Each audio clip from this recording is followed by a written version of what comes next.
No matter if you choose to play on Xbox, PC, or over the cloud, all gamers are welcome here at Xbox. Hello, everybody, and welcome back to Talk About, the show where I, your host, Alex Brown, talk about the biggest gaming news from the past week. And of course, what else is there to talk about? Obviously, we're going to talk about the Xbox going multi-platform, big old rumor thing going on right now. Of course, this is being recorded on Tuesday of this week. I don't imagine there's going to be any bigger news than this. I would be shocked if there were. And by the time it gets to you, maybe on Thursday, hopefully, if all things go well. Hopefully no big changes have occurred in this story. I'll put it in the edit if there is. But yeah, usually with TalkAbout, I will use a sort of a news article on the internet to use as a jumping off point for the discussion. But I really get the feeling that with this news story, we are all already caught up to speed on it. So we're just going to jump straight into it. Of course, like, subscribe, share, all that stuff if you like what you see. And now let's just jump right into this because it is a lot. So first things first, when it comes to these this new multi-platform strategy that Xbox may employ, again, these are all rumors, so take it with the largest grain of salt or the most amount of salt you can take. I don't know how the expression works, but just because it's rumored doesn't necessarily mean that it's going to happen. Just because they've said, the rumors say that Hi-Fi Rush and Sea of Thieves are coming, I'd imagine that those are the most likely to actually happen. Hi-Fi Rush especially because they are, like data mining. People have found essentially confirmation that is the case. But for things like Gears of War, Halo, Starfield, Indiana Jones, those are far more up in the air, especially Halo and Gears, where the Bethesda games, I feel like they're like 50-50. But a lot of those bigger titles there, I wouldn't, say that they're definitively going to release on PlayStation anytime soon or at all. It just means that just because they're being rumored, it just means that the team at Xbox have considered it, weighed the pros and cons of these sort of things going multi-platform, and maybe they ultimately decided, hey, that'd be a good thing for these franchises and our business model, or they ultimately decided, no, that would not be good for our business model. Either way, just take everything with a grain of salt. Okay, nothing's confirmed. We'll get a confirmation next week. That was the big thing that happened yesterday when I almost filmed, and then I didn't. Phil Spencer came out and said that we will be getting a business update on Xbox next week to essentially address all of these rumors, which that's going to be an exciting episode to talk about. I'll tell you what, stay tuned. But let's talk about the matter at hand. All in all, at the end of the day, I think it's a good idea. Okay? That's going to ruffle a lot of feathers right there, what I just said. Xbox going multi-platform. Yeah, I understand people are upset. I mean, I know people are upset. I can't say I understand why people are upset because I'm just going to look at it as a person who is a primarily Xbox player. I don't care that other people are going to be able to play these games. That doesn't affect me at all because I already played these games. You mean to tell me now more people are going to be able to play these games? Great. That's great news. And I don't see how people could misconstrue it otherwise. Initially, I just thought it was going to be the hardcore console warriors who were like upset about this, very distraught and, doing console warrior sort of things. But it's really been taking over a lot more of the Xbox player base than I would have thought it would. People are not happy about it. And I just can't imagine why. Because let's look at it this way. If you are an Xbox player, right? You're an Xbox player, you have Xbox Series 1, 360, all of that. You've been playing all these games. Right now, let's say, what's Starfield? Starfield. That's a big one. Or Halo even. Let's just do Halo, okay? Halo's the biggest one. You're playing your Xbox for the past decade, yada, yada, yada, yada. You played all those Halos, all those Gears. You played all these games. And now you're just, waiting for the next one. Maybe you're playing, I don't know, Suicide Squad. Maybe you're playing Persona 3. I don't know what you're playing right now. All of a sudden, Halo releases on PlayStation 5. What does that do to you in that moment? Nothing. Nothing changes for you. All that happens is that more people are going to be able to play those games. More people are able to play Halo. More people are able to play Sea of Thieves, more importantly, because that's a persistent online sort of game. More people are exposed to these titles, and that's only a good thing, especially for games like Hi-Fi Rush, which was a great game. And now more people get to experience a great game. All that means is that more people are going to be clamoring for more from that franchise, whether it be a sequel, whether it be spin-offs, whether it be anything. More people are going to want it, so it's going to be more financially it's going to make much more business sense to pursue that as Microsoft or as Bethesda or as Tango Gameworks. I blanked on their name for a second. Nothing changes for you as an Xbox player if a year later people can play a game. That's the big thing for me, at least. I would understand the outrage and outcry if it was, what's the next Xbox game? Indiana Jones. If Indiana Jones came day and date on PS5 and Xbox Series X and S and PC, if it was all one time, that's where I could see the concerns. But that's not the case based on the rumors. Of course, once again, rumors. It's not the case. It's a timed exclusivity. So that means this fall, you boot up Indiana Jones on Xbox Game Pass.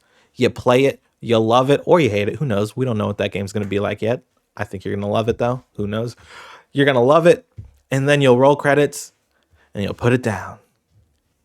And then 6 months later, more people can play it on PlayStation. Who does that hurt? I don't get it. If there's something I'm missing on this whole outcry, people who are like totally against this, if there's something that I am just not connecting, let me know, because I would like to see it from your side, because a lot of people are like this and I'm just confused. So I do find it funny that this whole exclusivity conversation has come up now, because I recently had a friend ask me if a PS5 was worth it. And I told her no, because she primarily plays her games on PC.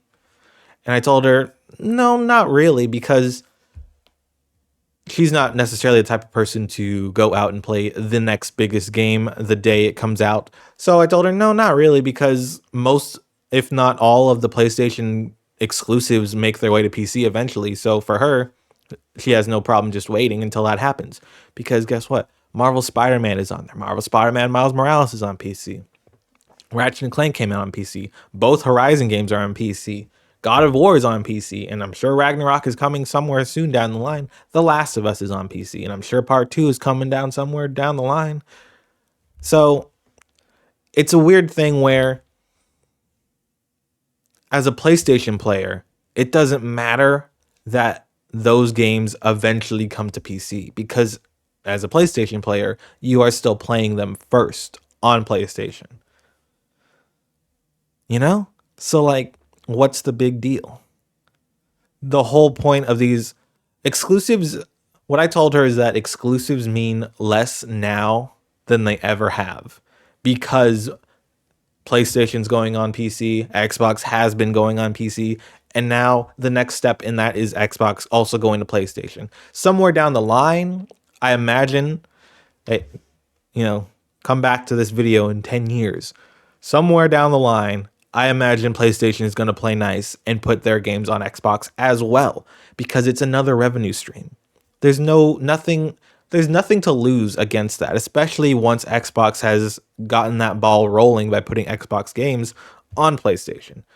Also, PlayStation has to approve these, okay? So if PlayStation approves these, then that means they're going to be like, okay, I'll allow it. Give us your games. That's cool.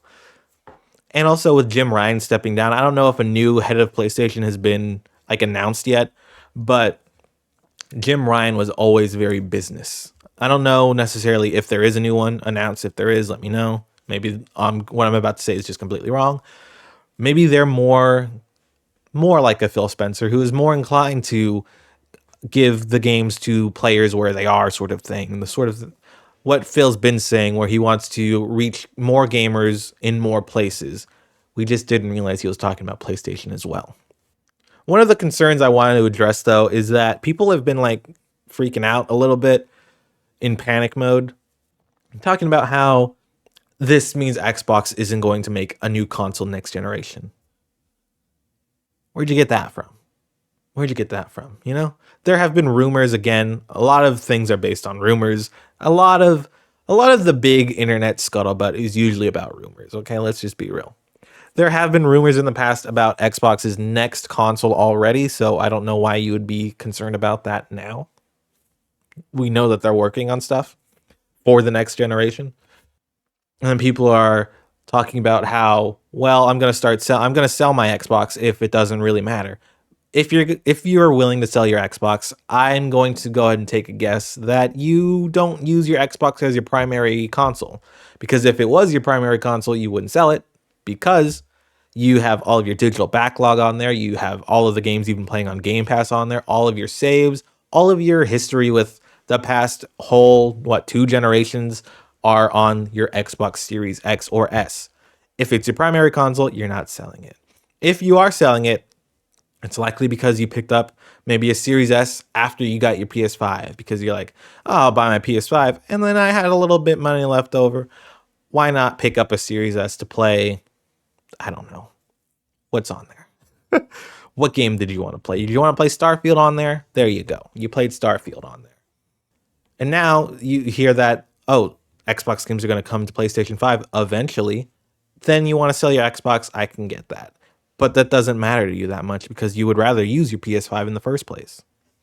I mean, if you guys remember, Phil Spencer went on the Xcast, and then he also admitted, he straight out said that Xbox has lost the console war, which, is completely a thing that people just made up. Not really a thing, but people made it up.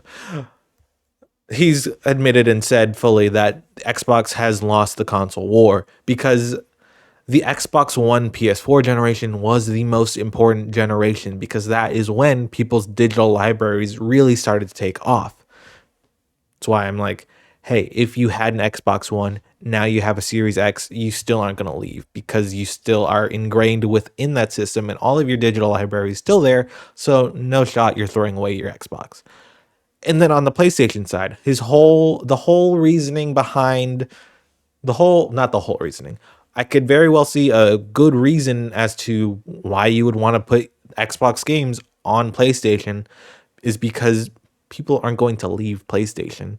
They have, similar to the Xbox players from Xbox One, they have their digital library from their PS4 that has carried over to their PS5. People aren't going to leave that. Which also addresses another concern I've seen. People talking about, well, Xbox is out of the console market. No. Because they know, Phil Spencer straight up said that he knows people have built up their digital library in the Xbox One generation and have carried it over. So they're going to continue to carry it over wherever Xbox may live. Who knows where they're going? Another console, that's for certain, though. So it makes sense that if people aren't going to start selling their PS5s, why not use that and put the next Gears, the next Indiana Jones, or whatever, maybe not necessarily Gears, but put your next games on the PS5 eventually. That's where I get confused in this whole thing. Because a lot of people are saying they're selling their Xboxes, but that's not true.